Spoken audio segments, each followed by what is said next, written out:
கோவையில் கிணற்றில் விழுந்த சிறுவன் சடலமாக மீட்கப்பட்டிருக்கிறான். அது பற்றிய கூடுதல் விவரங்களை செய்தியாளர் சுஜாதாவிடம் கேட்கலாம். சுஜாதா, என்ன நடந்தது? அந்த சிறுவன் எப்போது காணாமல் போனான் போன்ற விவரங்களை முதல்ல பதிவு செய்யுங்க. கண்டிப்பா அம்மா. கோவை அடுத்த சுண்டக்காமுத்தூர் பகுதியில 10 வயசான ஆகாஷ் என்ற மாணவன் வந்துட்டு கடந்த சனிக்கிழமை இரவு முதல் காணாமல் போனதாக அவர் பெற்றோர்கள் தெரிவித்திருந்தனர். இதனை அடுத்து கடந்த திங்கட்கிழமை காலையில் பேரூர் காவல் நிலையத்தில் புகார் அளித்துள்ளனர். கடந்த 2 நாட்களாகவே காவல்துறையினரும் அவர் பெற்றோரும் இந்த ஆகாஷனை தேடி வந்தனர். இந்நிலையில் இன்று காலை சுண்டக்காமுத்தூர் பகுதியில் அருகே உள்ள ஒரு கிணற்றில் ஒரு சடலமானது மிதந்துள்ளது. இதனை அருகில் இருந்த ஒரு சிறுவர்கள் எல்லாம் பார்த்து போய் காவல் நிலையத்திற்கு தெரிவித்துள்ளனர். இதனைத் தொடர்ந்து வந்து தீயணைப்புத்துறையினர் அந்த சிறுவனை மீட்டனர். அப்பொழுது 2 நாட்களாக காணாமல் போன ஆகாஷ் என்பது தெரிய வந்தது.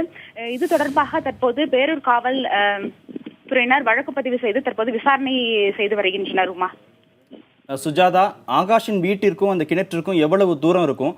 இரவு நேரத்தில் அந்த பையன் தனியா போவதற்கான காரணங்கள் ஏதேனும் தெரிய வந்திருக்கிறதா?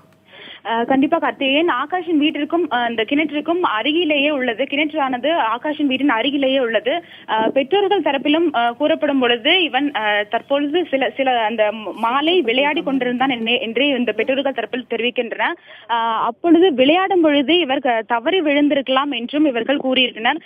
இருப்பினும் தங்களுக்கு சில சந்தேகங்கள் இருப்பதாகவும், ஏனெனில் 3 நாட்களுக்கு பின்னரே இந்த கிணற்றிலிருந்து தற்பொழுது மீட்கப்பட்டுள்ளான்.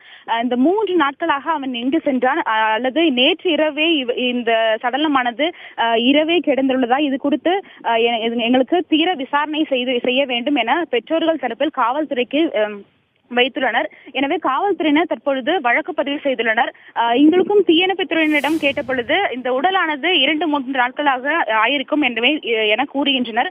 எனவே சனிக்கிழமை இரவே இவர் தவறி விழுந்ததற்கான வாய்ப்புகள் அதிகமாக இருப்பதாகவும் தீயணைப்புத்துறை சார்பில் தெரிவிக்கப்பட்டிருக்கு. கார்த்திகேயன், இந்த 2-3 நாட்களாக காவல்துறை தரப்பில் ஏதேனும் விசாரணை நடத்தப்பட்டதா? அது பற்றி விவரங்கள் ஏதேனும் இருக்கிறதா?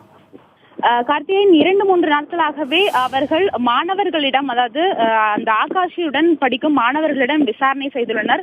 அப்பொழுது இவர் மாலையிலேயே பள்ளி விட்டு சென்றதாகவும் கூறப்படுகிறது. இருப்பினும் இவர் கடந்த 5-6 நாட்களாகவே பள்ளிக்கு வராமல் இங்கேயே இந்த ஊர்லேயே சுற்றி திரிந்ததாகவும், ஆனால் பள்ளிக்கு சரிவர வரவில்லை எனவும் மாணவர்கள், அவருடைய உடன் படிக்கும் மாணவர்கள் தெரிவித்துள்ளனர்.